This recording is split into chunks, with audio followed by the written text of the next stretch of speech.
दृष्टि से।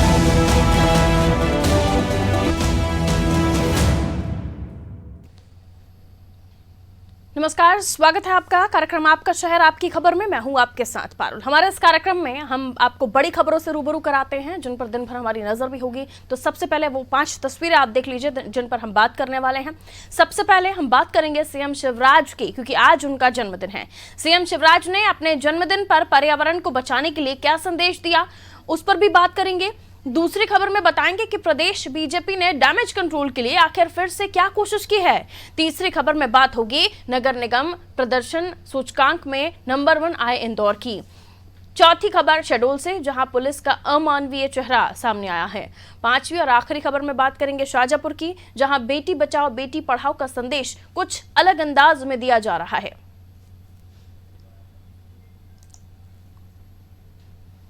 तो मध्य प्रदेश के मुख्यमंत्री शिवराज सिंह चौहान का जन्मदिन भारतीय जनता पार्टी सेवा दिवस के रूप में मना रही है। अपने जन्मदिन के अवसर पर मुख्यमंत्री पर्यावरण को बचाने की मुहिम भी चला रहे हैं। इस मुहिम के चलते मुख्यमंत्री शिवराज सिंह चौहान ने मंत्रालय पार्क में पौधारोपण किया। इस मौके पर मुख्यमंत्री शिवराज सिंह चौहान ने कहा कि मैंने पहले ही अपने शुभचिंतकों से कह दिया था कि मेरे जन्मदिन के मौके पर पौधारोपण करें। वहीं सीएम को जन्मदिन की बधाई देते हुए कैबिनेट मंत्री तुलसीराम सिलावट ने कहा, सीएम शतायु हों और लगातार मध्य प्रदेश का विकास करते रहें। वहीं गोविंदपुरा से बीजेपी विधायक कृष्णा गौर ने मुख्यमंत्री शिवराज सिंह चौहान को जन्मदिन की बधाई देते हुए कहा कि सीएम स्वस्थ रहें और ऐसे ही हम सबको अपना मार्गदर्शन देते रहें। मुझे प्रसन्नता है, कोई भी शुभ अवसर सार्थक होना चाहिए और इसलिए मैंने आग्रह किया था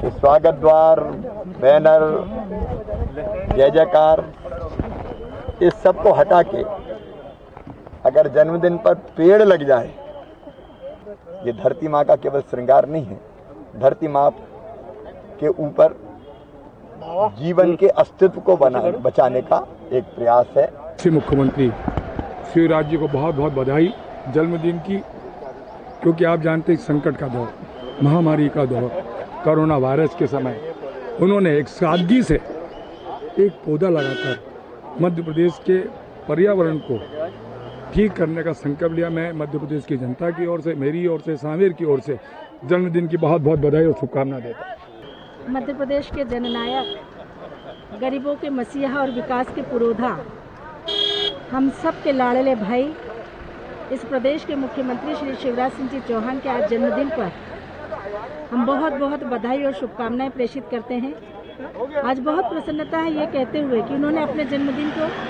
रचनात्मक दृष्टि से मनाने का निर्णय लिया और सभी कार्यकर्ताओं से उन्होंने आह्वान किया कि यदि मेरे जन्मदिन को मनाना चाहते हो तो एक वृक्ष जरूर लगाएं।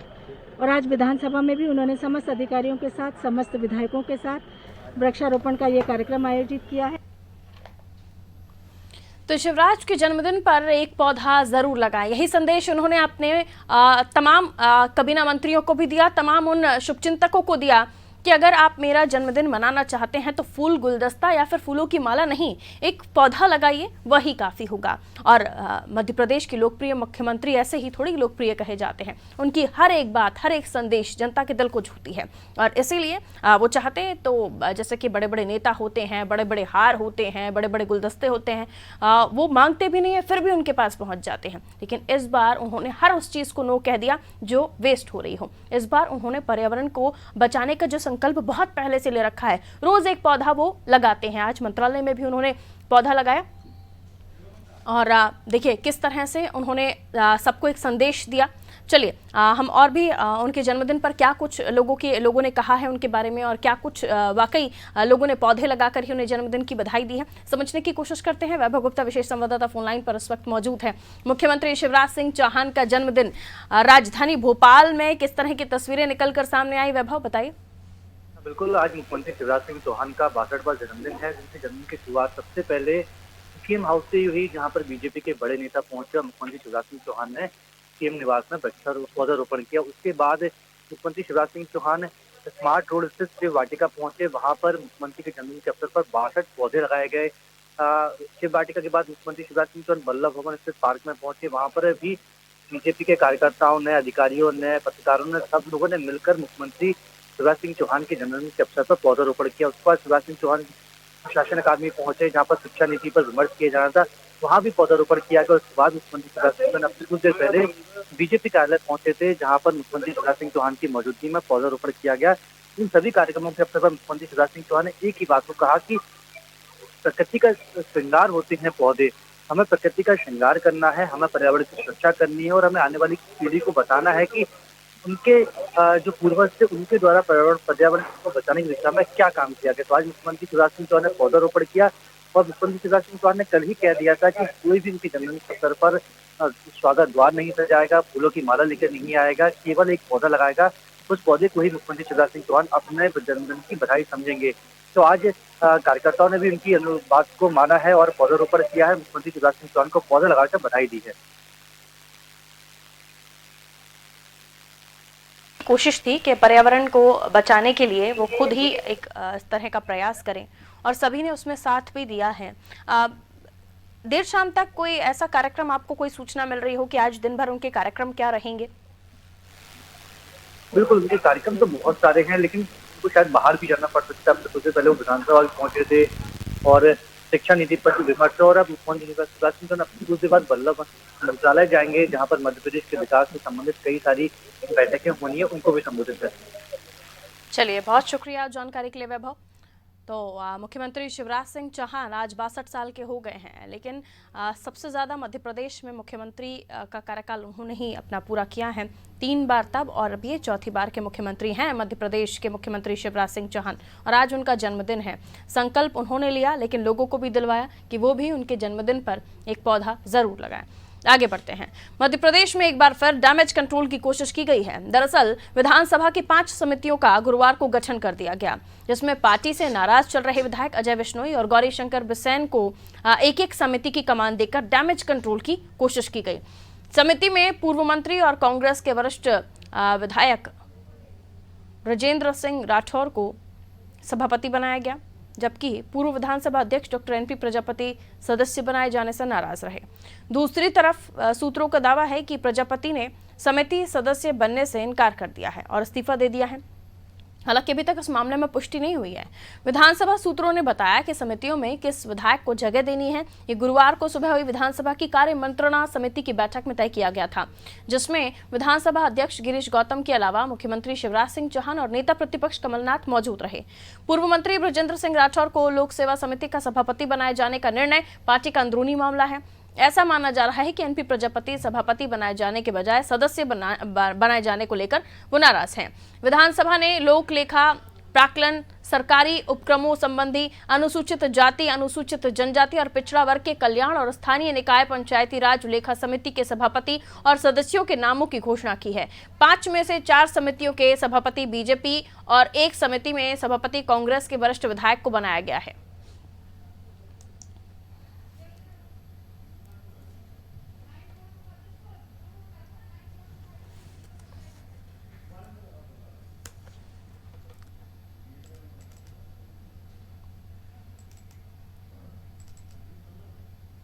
डैमेज कंट्रोल की कवायद की जा रही है। जो रूठे हैं उन्हें मनाने के लिए पद से नवाजा जा रहा है, लेकिन कुछ हैं कि मानते ही नहीं। अब एनपी प्रजापति जी को देख लीजिए, समिति में सदस्य बनाए जाने से नाराज हैं, लेकिन दूसरों को समिति में जिस तरह से बड़ा पद दिया गया, या यूं कहें कि उन्हें तो समझा दिया गया, लेकिन बाकियों को नहीं समझा पाए, या फिर एनपी प्रजापति जी को नहीं समझा पाए। क्या कुछ और इस खबर को और किस तरह से समझ सकते हैं, हम और भी समझने की कोशिश करेंगे। चलिए, और हम इस खबर को और भी समझेंगे। हमारे साथ प्रभु पटेरिया जी, हमारे एसोसिएट एडिटर, फोन लाइन पर बने हुए हैं। प्रभु जी, 5 समितियां, जिनमें 4 तो बीजेपी के पास हैं और 1 कांग्रेस को दी गई है, लेकिन उनमें से 2 जिसमें अजय विश्नोई जी और गौरीशंकर बिसेन जी को समिति की कमान देकर डैमेज कंट्रोल की कवायद की गई है। एक जो एनपी प्रजापति जी हैं, उन्हें सदस्य बनाया गया, वो नाराज चल रहे हैं। आप इस खबर को कैसे देखते हैं?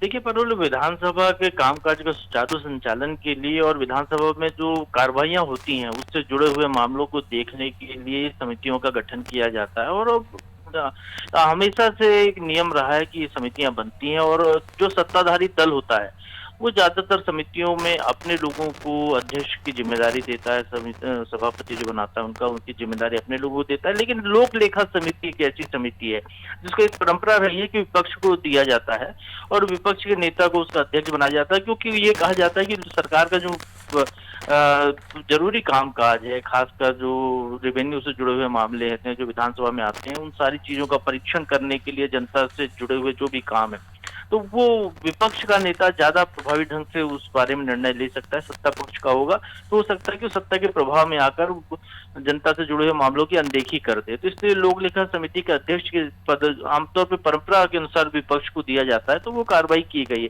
जहां तक एनपी प्रजापति जी की बात है तो चूंकि स्वाभाविक तौर पर वो विधानसभा के अध्यक्ष रहे हैं पिछले कार्यकाल में, अब उनको शायद अपना पद जो उनको दिया गया, समिति का सदस्य बनाया गया, वो उनको शायद अब अपने उस पुराने पद के अनुसार नहीं लग रहा होगा। वो शायद ये चाह रहे होंगे कि उनको और ज्यादा महत्वपूर्ण दायित्व दिया जाता। तो ये कांग्रेस को तय करना था, क्योंकि आम तो वैसे तो ये निर्वाचन से इन समितियों का होता है, लेकिन निर्वाचन की एक नाम मात्र की प्रक्रिया होती है। तो इसलिए जो पक्ष की तरफ से या नेता प्रतिपक्ष ने जिसका नाम सुझाया होगा लोक लेखा समिति के सभापति के लिए, तो वो उसको सभापति बनाया गया होगा। तो इसलिए जो भी उनकी नाराजगी है, उनकी अपनी पार्टी के अंदर की नाराजगी ज्यादा मानी जानी चाहिए, न कि उसको सत्ताधारी दल के प्रति उनकी कोई नाराजगी का भाव इसको लेकर हो सकता है।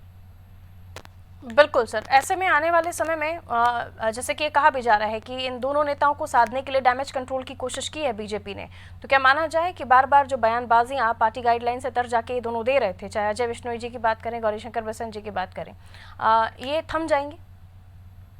देखिए, वो आमतौर पे ये बयानबाजियां उसी समय ज्यादा होती हैं सत्ताधारी दल में जब मंत्रिमंडल का विस्तार होने वाला हो या निगम मंडल अध्यक्ष पद जैसे जो पद है उनके आवंटन की बात हो, चूंकि इन समितियों का एक अपना अलग कामकाज का दायरा होता है। और अजय विश्नोई जैसे जनता से जुड़े हुए नेता हैं, पहले भी वो मंत्री रहे हैं सरकार में, और जब वो मंत्री थे तब भी वो कैबिनेट की बैठकों में बाकी मंत्रियों की तुलना में ज्यादा मुखर रहा करते थे।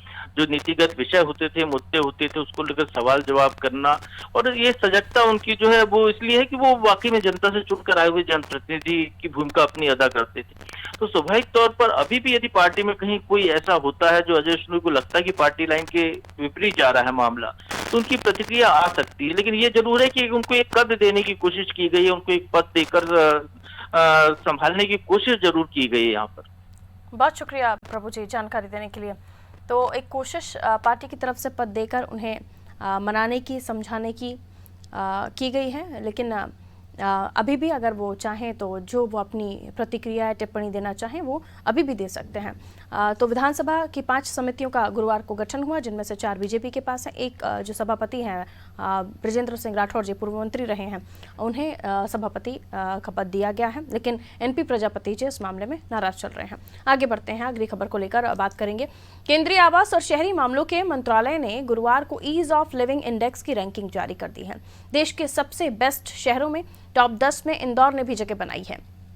इंदौर नगर निगम प्रदर्शन सूचकांक में देश में पहले नंबर पर आ गया है, जबकि भोपाल ने भी तीसरे स्थान पर जगह बनाई है।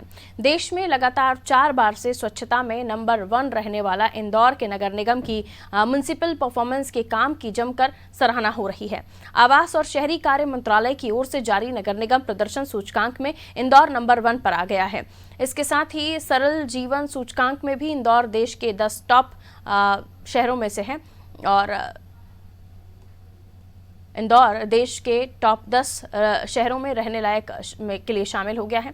इंदौर इस मामले में 9वां स्थान पर है, जबकि भोपाल 10वें स्थान पर है, जबकि भोपाल 10वें पायदान से खसककर 19वें पायदान पर पहुंच गया है। रैंकिंग दिल्ली से वीडियो कॉन्फ्रेंसिंग के माध्यम से आवासन एवं शहरी कार्य मंत्रालय मंत्री हरदीप सिंह पुरी ने गुरुवार को जारी की है, जिसके लिए म्युनिसिपल की सेवाओं का मूल्यांकन कर इंडेक्स तैयार किया गया और फिर रैंकिंग जारी की गई। इसमें सेवाओं, वित्त, म्युनिसिपल में उपयोग की जाने वाली आधुनिक तकनीक और गवर्नेंस को आधार बनाया गया। साथ ही ईज ऑफ लिविंग के अंतर्गत जीवन स्तर, आर्थिक क्षमता, स्थिरता, सिटीजन परसेप्शन को आधार बनाया गया है। संवाददाता कमलेश्वर हमारे साथ इस वक्त फोन लाइन पर हैं। इस खबर को और भी हम उनसे जानने की कोशिश करते हैं। ईज ऑफ लिविंग इंडेक्स में रैंकिंग जारी हो गई है। टॉप 10 शहरों में इंदौर है इस मामले में, और हम निगम प्रदर्शन सूचकांक की बात करें तो पहले नंबर पर आया है। लगातार इंदौर अपने इस कैटेगरी में हम जब इंदौर को देखते हैं, स्वच्छता में देखते हैं या वहाँ नगर निगम के कामों को देखते हैं तो मेंटेन किया हुआ है, लेकिन क्या ये नगर निगम चुनाव को देखते हुए है कमलेश्वर, या हम देख रहे हैं कि काम तो इंदौर में हो रहा है, स्वच्छता के तहत भी लगातार वहाँ पे काम हो रहा है? किस तरह से इस खबर को आप देख रहे हैं? देखिए, इंदौर जो है वो एक जीवटता लिए हुए शहर है। यहाँ के रहवासी जो हैं वो किसी भी नई बात को बड़े तरीके से अडॉप्ट करते हैं, शासन प्रशासन के नियमों का पालन करते हैं। मैं 2 चीजें आज बताना चाहूंगा। म्युनिसिपल परफॉर्मेंस इंडेक्स में देश भर में इंदौर नंबर 1 आया है। दूसरा लिविंग स्टैंडर्ड जीवन सूचकांक वाला है, वहां पर इंदौर एक पायदान नीचे खसक गया है। कुछ 2 बातें हैं, दोनों अलग अलग हैं। जहां पर म्युनिसिपल परफॉर्मेंस इंडेक्स की बात करें जिसमें देश भर में शीर्ष आया है, तो उसमें जो है फाइनेंस जो रेवेन्यू होता है इंदौर नगर निगम ने वो जनरेट करने का जो अपना एक तरीका स्मार्ट सिटी और बिजली के खर्चों को बचाने का और एक सोलर पैनल वगैरह इसमें लिया है। इसमें सर्विसेज आई हैं, प्लानिंग आई है, गवर्नेंस और तकनीक, ये 5 जो योजनाएं इंप्लीमेंट की गई थी, इसके कारण म्युनिसिपल परफॉर्मेंस इंडेक्स मिला है। दूसरा एक जो जीवन सूचकांक के एक पायदान नीचे खिसका है, जिसमें देश में सबसे अच्छे रहने लायक शहरों में बेंगलोर और शिमला अभी भी नंबर 1 पर बने हुए हैं। और इंदौर सबसे बड़ी बात मध्य प्रदेश के लिए ये होगी कि अब बेंगलोर, दिल्ली, कलकत्ता जैसे शहरों के बजाय लोग इंदौर का नाम लेना ज्यादा पसंद करेंगे। इंदौर का एक्चुअल में इंदौर को अगर अब देखा जाए तो इंदौर जो है वो अब आने वाले कल का शहर बन गया देश के लिए।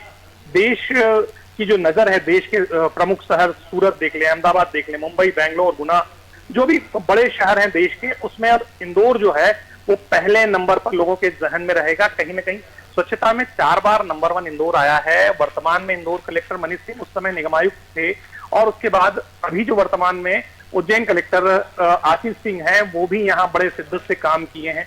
नगर निगम की आयुक्त जो है प्रतिभा पाल ने यहाँ बहुत ही तरीके से अपने कामों को अंजाम दिया है। और आपको बता दूं कि एक महिला और प्रेग्नेंट लेडी होने के साथ उन्होंने आखिरी समय तक, प्रेगनेंसी के आखिरी समय तक काम करते रहे, और विद इन शायद 2 वीक्स में वापस काम पर भी लौट आए थे, जिसमें मुख्यमंत्री ने उनकी तारीफ की थी। तो कुल मिलाकर जो लगातार अधिकारी मिले हैं इंदौर को, उन अधिकारियों की प्लानिंग भी इसमें बड़ी खासा महत्वपूर्ण रहती है। उनके काम करने के तरीके और इन सब चीजों को देखा जाता है। तो उम्मीद करते हैं आगे भी इसी तरह से वो अपने काम में जुटी रहें, ताकि बार बार हम इस तरह की खबर अपने दर्शकों तक लेकर आएँ कि इंदौर देखिए किस तरह से आगे बढ़ रहा है। और बाकी जो बड़ी सिटीज़ हैं जहां पर तमाम सेवाएं हैं या तमाम जो अभी हम देख रहे हैं ना, ये 10 और नाम हैं, तो इस नंबर में भी वो अव्वल दर्जे पर रहे। लेकिन नगर निगम की परफॉर्मेंस यानी म्यूनसिपल परफॉर्मेंस में तो इंदौर नंबर 1 है ही, भोपाल तीसरे नंबर पर, लेकिन भोपाल क्यों नहीं पहले नंबर पर आ पाया? चलिए, बहुत शुक्रिया कमलेश्वर।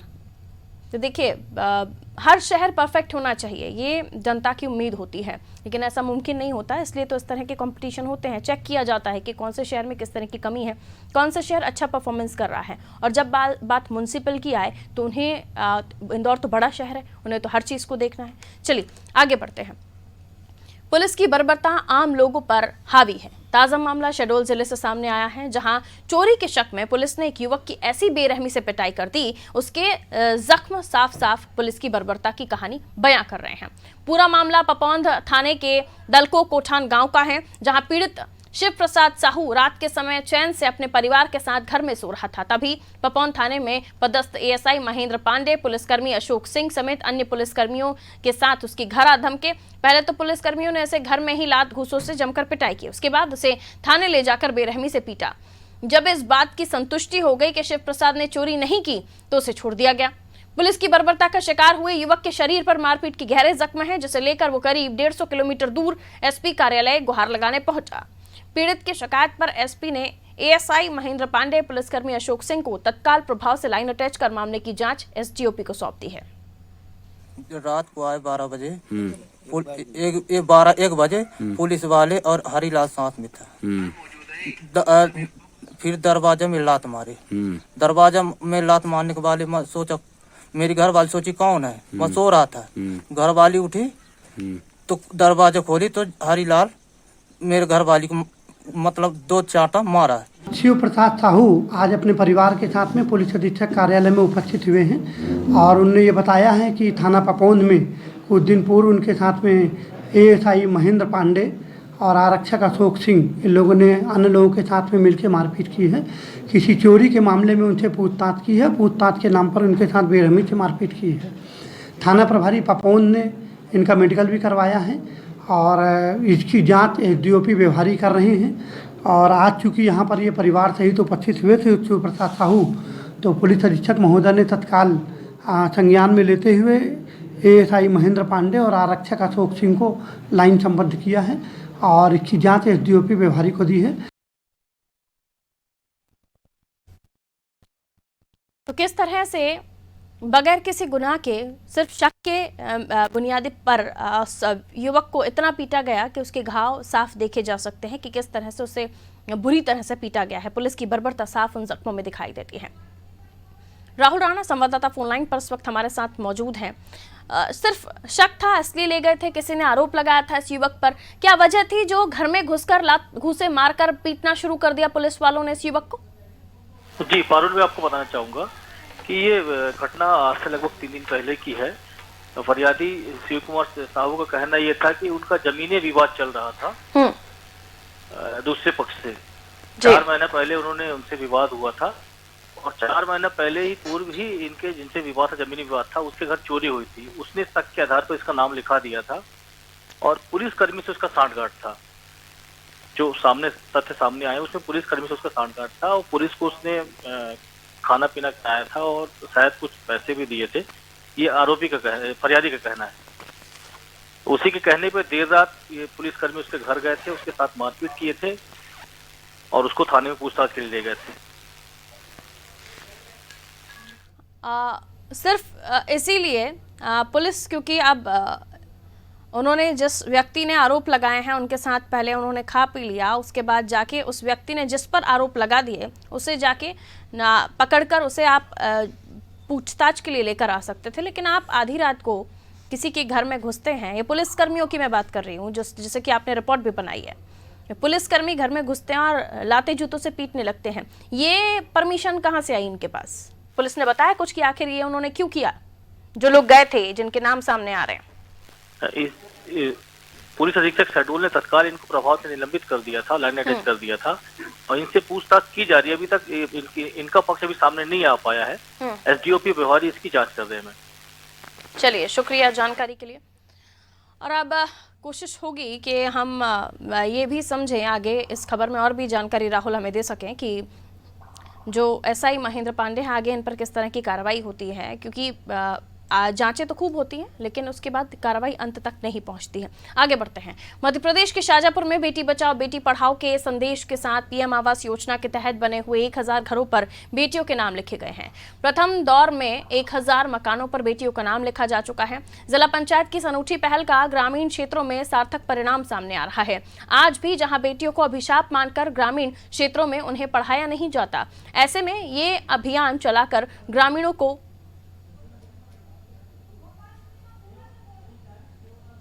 जागरूक किया जा रहा है। आवास योजना के तहत मेरा मकान बना है और मेरे माँ बाप ने भवन का नाम रिया भवन रखा है, क्योंकि वो मुझे आगे बढ़ाना चाहते हैं और गांव में यह स्थिति होती है कि लड़कियों को पढ़ाने की संभावना नहीं होती है, इसलिए लड़कियों को काबिल बनाना चाहिए। ये प्रधानमंत्री योजना में मकान मिला है हमें और हमारी पोती के नाम से मकान का नाम रखा गया और बच्ची पढ़ाओ और बढ़ाओ, तो इसके लिए नाम रखा गया है। सभी बालिकाओं के नाम हमने लड़कियों का नाम रखे हैं और जितने भी मकान इस समय होना बना है वो संदेश दिया है गाँव में कि बेटी पढ़ाओ बेटी बचाओ और बेटी को आगे बढ़ाओ। ये अभियान हम लोगों ने जिले की सारी 326 पंचायतों में चलाया है। इसमें हम लोगों ने शुरुआती दौर में 1000 घरों का चयन करके वहाँ के हितग्राहियों से बात करके 1000 घरों में उनकी बेटियों के नाम करवाया है। इसकी सफलता के बाद हमने ये डिसाइड करा है कि अब सभी घरों में, प्रधानमंत्री आवास ग्रामीण क्षेत्र के सभी घरों में उनका भी नामकरण हम लोग बेटियों के नाम पे करवाएंगे। तो एक अनूठी पहल की है इस क्षेत्र में। देखिए, पहले जब हम घरों के बाहर देखते थे तो घर के मुखिया के नाम पर नेम प्लेट बनती थी, लेकिन अब तस्वीर बदल रही है और घर की बेटियों को यानी कि बच्चियों को बढ़ावा देने के लिए इस तरह की पहल की जा रही है और जो सार्थक भी है। मोहित भावसर संवाददाता फोन लाइन पर इस वक्त मौजूद है। मोहित, लोगों का क्या कहना है इस मामले में? वो किस तरह की टिप्पणी दे रहे हैं? उनके घर की बेटियों के नाम उनके घर के बाहर है? पारुल, मैं बताना चाहूंगा कि जहां आज भी बेटियों को अभिशाप मानकर उन्हें शिक्षा से वंचित किया जाता है, लेकिन शाहजहांपुर जिले से एक अलग ही तस्वीर निकलकर सामने आई है, जहां शाहजहांपुर जिला पंचायत सीईओ मिशा सिंह ने पीएम आवास योजना के तहत जो मकान बनाए, उन मकानों पर बेटी पढ़ाओ बेटी बचाओ के स्लोगन के साथ ही उन पर मकानों के नाम बेटियों के नाम से दिए हैं। और इस मामले में लोगों ने जिला पंचायत सीईओ की बहुत ही सार्थक पहल को बताया है। पारुल, बहुत शुक्रिया मोहित जानकारी देने के लिए। तो एक सार्थक पहल, और अगर जिस तरह से इसे सराहा जा रहा है, आगे भी अन्य ग्राम पंचायतों में, अन्य प्रधानमंत्री आवास योजना में भी इसकी झलक दिखे, तो जैसे कि खुद मुख्यमंत्री चाहते हैं, खुद प्रधानमंत्री चाहते हैं कि बेटियों को बढ़ावा मिले। बेटियां जो कल तक अभिशाप मानी जा रही थी, कुछ इस तरह की पहल करने की वजह से या जो जन जागरूकता अभियान है उनकी वजह से एक नई सोच हम समाज में पैदा कर रहे हैं कि बेटियां वरदान होती हैं, अभिशाप नहीं। फिलहाल मुझे दीजिए इजाजत, और खबरों के लिए आप देखते रहिए अनादित टीवी। नमस्कार।